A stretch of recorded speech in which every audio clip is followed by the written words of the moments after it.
We're 27. Okay.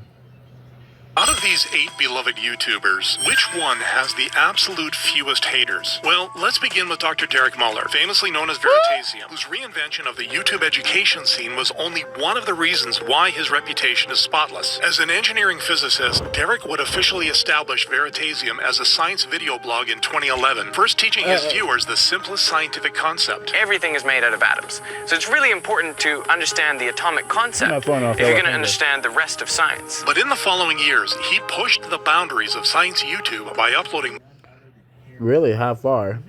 mind-blowing yet complex concepts like aerogel waterproofing, the world's roundest object, and a backspinning basketball flying off a dam. By 2021, his 8 million subscribers were proof of his global appeal, inspiring viewers to think critically and become better learners beyond YouTube. This global admiration soon translated into winning the Streamies twice. But beyond his knowledge, another reason that the internet admired him was his attitude towards criticism. The success of an individual is directly proportional to the number of uncomfortable conversations they're willing to have. This was reflected when a smaller history and culture YouTuber, Tom Nicholas, tried to criticize him for spreading misinformation about self-driving cars on October 21st, 2021. Muller asserts that self-driving vehicles are actually far safer than their human-driven alternatives and have the potential to both save lives and greatly improve contemporary urban life. Instead of avoiding the controversy, he faced the uncomfortable discussion head-on, responding with facts that Nicholas pinned for everyone to see. This turned potential backlash into thoughtful and mature discourse among fans and critics. But if Veritasium managed to keep his doubters from crossing the line into full-blown hate, Tom Scott, another educational YouTuber, would prove he's impossible to be hated because of his wholesome interactions. Tom Scott started YouTube in 2006, but what truly propelled his rise to fame was his consistency in uploading highly educational videos, like "This video is 2D and 3D simultaneously," or "We sent garlic bread to the edge of space, then ate it." But while he was already appreciated Rest in peace, Technoblade. Rest in peace, Tater Games.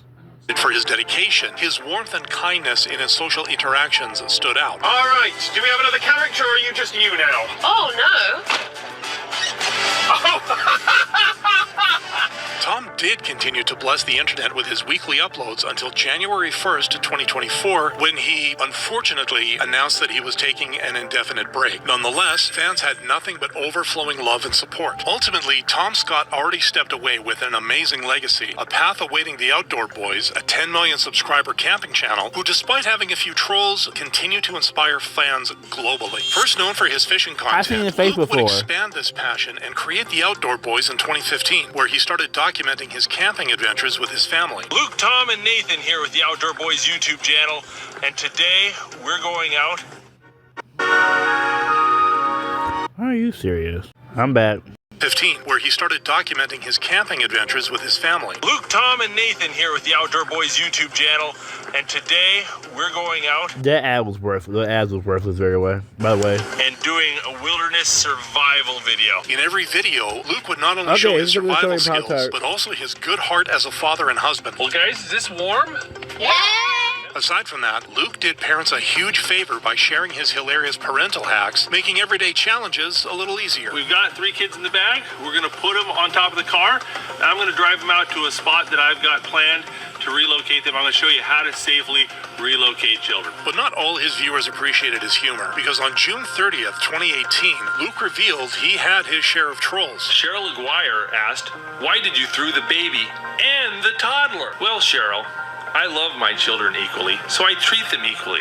I don't want to show favoritism to one. But these trolls were soon powerless when Luke's comments were disabled in 2019. Though there was speculation that it was a negative sign, Luke would point out that YouTube did it for a good reason. There was some YouTuber, something claiming that files were watching harmless videos containing children and making dirty comments and sharing them with other sickos. Fans were supportive of this, and some got creative, finding other ways to praise him through their own platforms. So there's this YouTube channel called Outdoor Boys. He just camps out, survives, takes his son with him, but it's just really... You sound like you British, mate.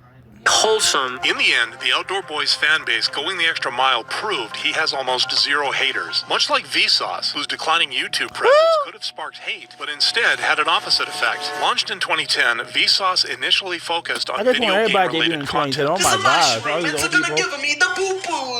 But what truly grabbed everyone's attention was when he released his educational series called Dot, where he tackled topics such as the science of being friend-zoned and moving illusions. Following this series, he would release highly researched videos answering the world's most interesting questions, such as how high can we build and why do we kiss? But as Vsauce's content quality improved, he began uploading less frequently due to the time and effort required for each video. Alongside that, he got busier due to other commitments. So you're doing Minefield, Vsauce, Brain Candy, the Curiosity Box. How do you manage all these things at once and keep yourself sane and focused? I don't. I'm going insane. But after he announced having a family and collaborating with Mel Science, his uploading got less frequent. Instead of backlash, however, he earned respect. Vsauce is the perfect example of evolving from YouTube to bigger and better things while still keeping in touch with his audience. In the end, even with his shortcomings, Vsauce was too pure to become a target of hate, a sentiment that also applies to Dude Perfect, whose positivity and charitable acts overshadowed criticisms that came his way. On April 9th, 2009, Dude Perfect, made up of Tyler, Garrett, Cody, Corey, and Kobe, would upload their first trick shot video. This shot does not even have a name. 5 months later, they would post the world's longest basketball shot, which came with its fair share of doubt. Even though experts couldn't find any evidence of editing, the doubts stuck around, especially as their tricks got more jaw-dropping. Still, they met the skepticism with a positive attitude in an interview with ABC News in 2015. We kind of take that as a compliment because, I mean, you gotta be really smart to be able to do that. Brushing off these doubts, Dude Perfect continued doing trick shots, using them to support charitable causes and fulfill the wishes of children with critical illnesses. This is the upper decker golf cart shot. Here we go. You got it, Nolan. Lines up. He fires. There you go. There Ultimately, you go. Dude Perfect's focus on their purpose resonated louder than their few issues. Much like Laserbeam, an Australian YouTuber whose willingness to prioritize Laserbeam, I heard it all.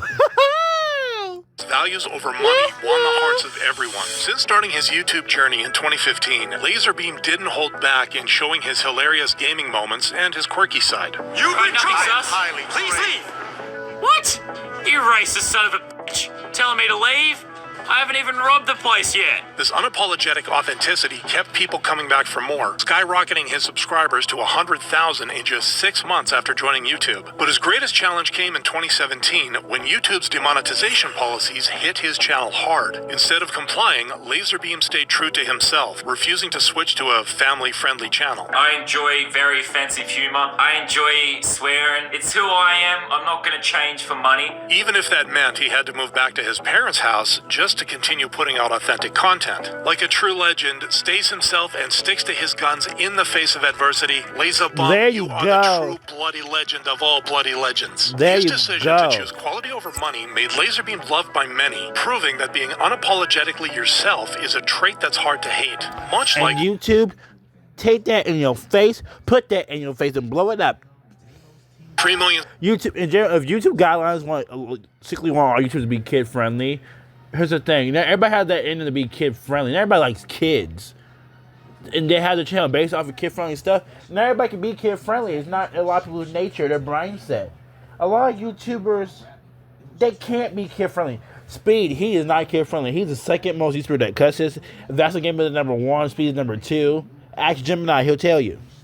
Subscriber fitness YouTuber Will Tennyson, whose courage to share his dark past attracted respect instead of backlash. Starting his channel in 2019, Will Tennyson would share comedic fitness content alongside his journey to a healthier lifestyle. This journey not only earned him love, but also motivated his audience to pursue their own fitness goals. Watch this video in March. Started walking, I was 337 pounds. May, cleaned up diet. As of today, I am 261 pounds. Thank you, Will. But beneath his funny and inspiring persona, he battled a dark past which he shared in a 2024 interview, admitting he used to lose weight to please others. I had an eating disorder when I got fat, and then I lost like over 100 pounds.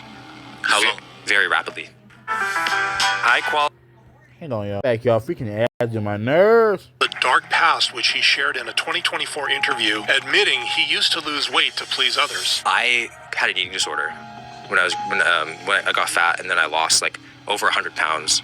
How long? Very rapidly, under a year. Yeah, I was starving myself, like I was fainting and all that stuff. But the reason that it got so bad, and it it got to the point that it was just, it got fuck.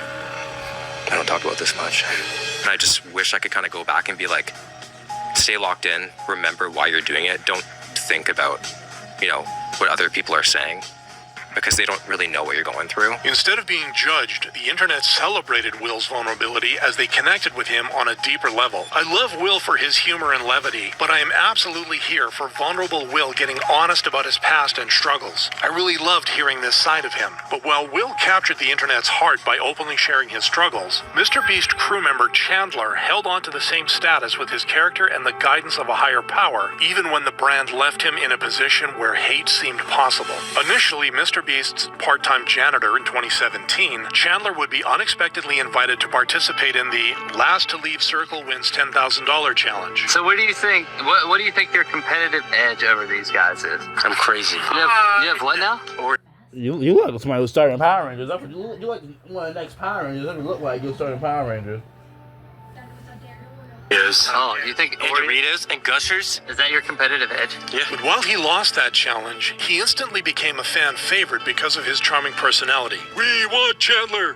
We want Chandler! Leading to him eventually dropping out of college and becoming a member of the Mr. Beast crew. True enough, the opportunity changed his life for the better. He went on to win a couple of challenges, including an entire island, and celebrated major milestones like getting married. But in June 2024, the Mr. Beast brand faced its biggest controversy yet, putting Mr. Beast and his crew, including Chandler, in a tight spot. At the time, Chandler was already appearing less frequently in Mr. Beast's videos, prompting many to be curious about his status in the brand. And while many waited for Mr. Beast's response, Chandler stayed completely out of the drama, focusing instead on his faith as he started reading Bible verses on June 26th, 2024, during the height of the controversy. So today I'm going to read James chapter 3 verse 10. All right. It says, out of the same mouth come praise and cursing. My brothers and sisters, this should not be. This genuinely takes so much courage to do in your position. W. Chandler. In the end, even when there was a chance to criticize him, Chandler's faith and character stood tall, which is why, until now, he has 0 haters. There you go. You ain't gonna go to ad mode on me. Bye, y'all.